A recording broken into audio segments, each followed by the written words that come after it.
Friends, good morning. তোমরা সবাই কেমন আছো? আশা করি সবাই খুব ভালো আছো। এখন বাজে সকাল 9টা না, পৌনে পৌনে 9টা। তো আজকে রান্না বান্না কি করেছি চলো দেখে নাও। রান্না বান্নার সময় তোমাদের সঙ্গে আমি শেয়ার করিনি, চলো এখন দেখে নাও। এখানে হয়েছে কাতলা মাছের কালিয়া, আর এখানে এক পিস বেড়ে রেখেছি।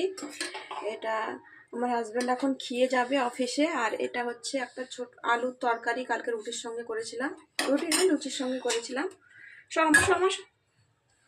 আর এখানে আছে পটল। এখানে আছে পটল, দই পটল না, সর্ষে পটল। আর মাছের টক আছে। সকালে উঠে এই হচ্ছে রান্না বান্না। তো সারা দিনটা আমার সঙ্গে থেকো, দেখতে থাকো আমি কি করছি না করছি। আর এখানে দেখো ঐশানী কি করছে, এই দেখো ঐশানী আমাদের কি করছে, দেখো ছোট্ট চেয়ার এনে এখানে দাঁড়িয়ে কি করছে, দেখো বদমাইশি।